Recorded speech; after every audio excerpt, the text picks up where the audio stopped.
కలిసిన తీన్మార్ మల్లన్న ఇప్పుడు ఈ కలయిక రాజకీయ దుమారం లేపుతోంది. ఎందుకంటే తెలుసు కదా, తీన్మార్ మల్లన్నను ఈ మధ్య కాంగ్రెస్ పార్టీ సస్పెండ్ చేసింది. కులగణన పత్రాలు ఏవైతే ఉన్నాయో వాటిని కాంగ్రెస్ ఎంతో ప్రతిష్టాత్మకంగా తీసుకుంది. ఈ కులగణనని ఆ పత్రాలు చింపినందుకు ఆయన మీద క్రమశిక్షణ చర్యగా కాంగ్రెస్ పార్టీ తీన్మార్ మల్లన్నను సస్పెండ్ చేసింది.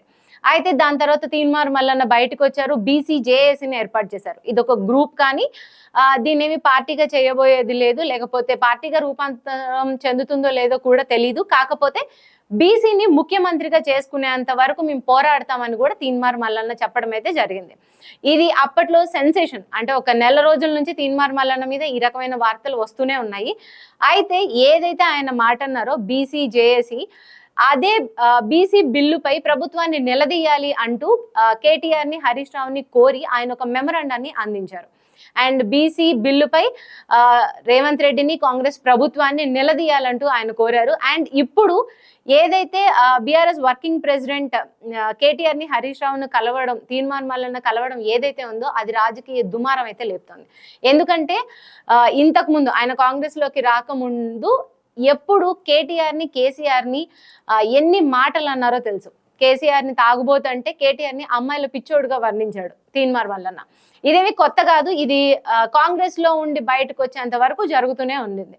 ఇప్పుడు మళ్ళీ కాంగ్రెస్ లో ఉండి బయటకు వచ్చాక బీసీ జీఏసీ పెట్టాక ఎందుకు యూటర్న్ తీసుకొని మళ్ళీ కేటీఆర్, హరీష్ రావుని కలిసి ఎందుకు ఈ బీసీకి సంబంధించిన మెమరాండం అందించారైతే తెలీదు. ఇంకా ఒకవేళ ఫ్యూచర్ లో ఈ బీసీ జేఏసీ ఏదైతే బీసీ నాయకులందరినీ గంపగుత్తుగా కలుపుకొని తీసుకెళ్లి కేసీఆర్ బీఆర్ఎస్ పార్టీలో విలీనం చేయనున్నారా అనేది కూడా తెలియాలి. ఒకవేళ అలానే చేస్తే మరి నెక్స్ట్ టైం బీఆర్ఎస్ పార్టీ నుంచి కేసీఆర్ ఆర్ కేటీఆర్ అంటే మళ్ళీ ఓసీ ముఖ్యమంత్రి వస్తారు.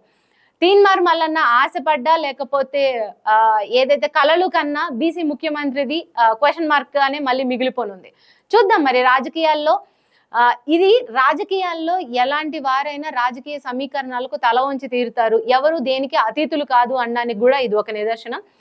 చూద్దాం తీన్మార్ మల్లన్న రాజకీయ ప్రయాణం ఎటువైపు సాగుతుందో. తీన్మార్ మల్లన్న కేటీఆర్ అండ్ హరీష్ రావుని కలిసిన వీడియో కూడా ఉంది మన దగ్గర, అదొకసారి చూద్దాం.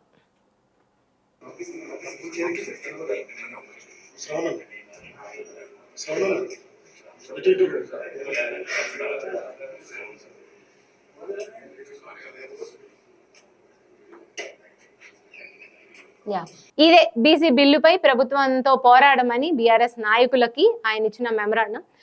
చూడాలి రాజకీయ ప్రయాణం తీన్మార్ మల్లన్నది ఎటువైపు తీసుకోబోతుంది. యూటర్న్ తీసుకొని మళ్ళీ కేసీఆర్ గడపో లేకపోతే మళ్ళీ కొన్ని రోజుల తర్వాత కాంగ్రెస్ గడప తొక్కబోతున్నారా అనేది అయితే చూడాలి.